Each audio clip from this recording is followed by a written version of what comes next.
Hello, Elizabeth here, and today I'm going to show you how to make a felt flower bookmark using your Cricut machine. Because this bookmark is made with elastic, it holds onto your book nice and tight and you don't have to worry about it falling out and losing your place like a traditional bookmark. I'm going to walk you through everything step by step. There are tons of patterns for felt flowers online that usually look something like this in a spiral shape with some sort of frill around the edge. You can print these patterns and trace them onto felt to be cut by hand, but I love cutting felt with my Cricut machine. I found this pattern for felt flowers online and uploaded it to Cricut Design Space. And these leaves are from the Elements library on Canva that I just turned into an image and uploaded into Cricut Design Space as well. I duplicated my flower pattern for a total of 3 flowers and made 2 of them 4 inches wide and 1 of them 5 inches wide. I made the small and large leaves about 1.5 and 2 inches long. I changed the colors of each of the elements to make sure they were separated onto different cutting mats for the different colors of felt I will be using. I'm using the Cricut Maker Rotary Blade to cut my felt, so I swapped the fine point blade out of clamp B and put the rotary blade in instead. If you're using the rotary blade, just make sure you have the right tool selected in Cricut Design Space before you start the cut. I'm using 2 different shades of pink felt for my flowers and green felt for my leaves. To cut felt, you'll need the pink fabric grip mat, and the adhesive on this mat is more sensitive than the others, so be really careful not to touch it directly with your fingers so that your skin doesn't leave any oils on the mat.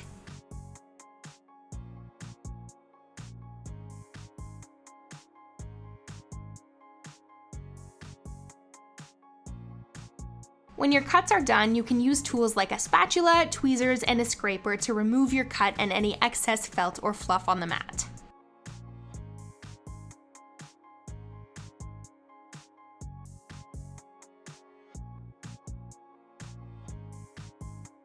Once all of my felt was cut out, I was ready to start making the flowers. I just used a hot glue gun for this and started at the outside end of the spiral. Creating the flowers is really easy. You just need to roll it up from the outside in, hot gluing to secure everything in place along the way. Try to keep your straight edge as evenly aligned as possible, and the frilly edge will create the flower petals.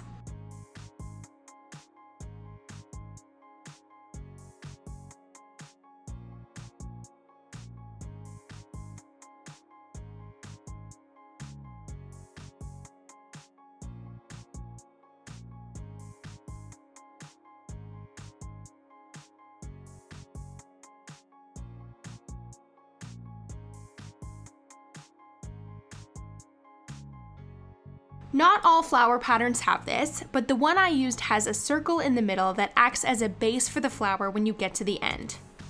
If your pattern doesn't have this, you can just cut a circle out of felt and stick it to the bottom if you want to.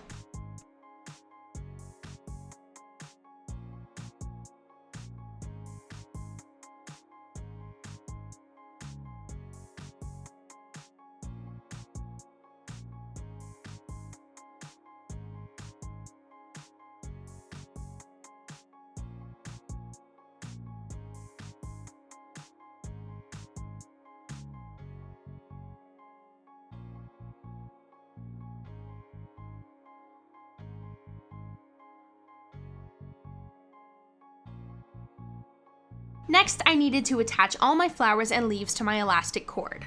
I cut a piece of white elastic to be about 15 inches long. Then I overlapped the ends into a loop and secured with hot glue.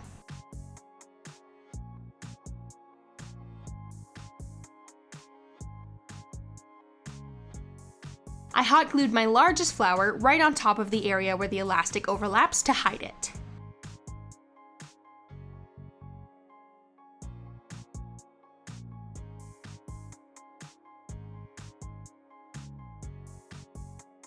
I glued my small and large leaves to overlap a little bit and then glued them to the bottom of the smaller flowers.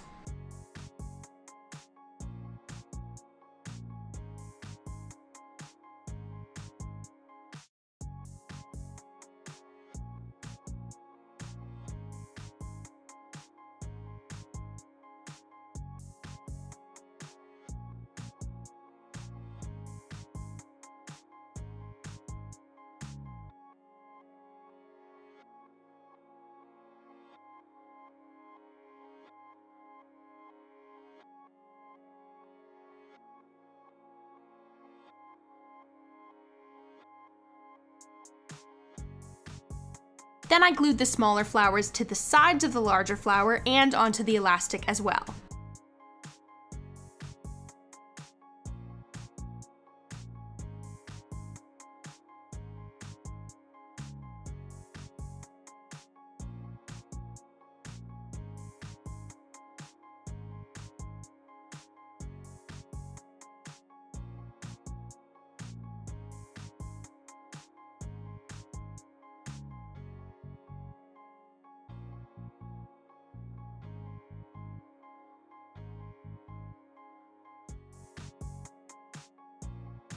All of that is already pretty secure. But just to add some extra security, I cut a few small rectangles out of felt and glued them to the backs of the 3 flowers overlapping the elastic.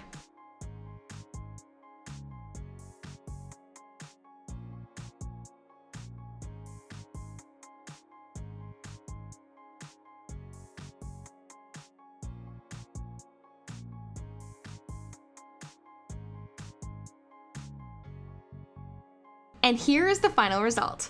I think this is just the prettiest bookmark ever. It adds a little decoration to the front of your book, and the elastic is so much more secure than a regular bookmark. You never have to worry about losing your spot.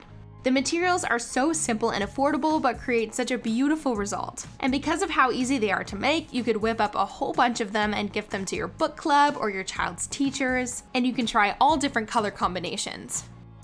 I hope you found this tutorial helpful, and if you enjoyed this video, I would love for you to subscribe to my channel and leave a comment letting me know what sort of projects you'd like to see in the future. See you later!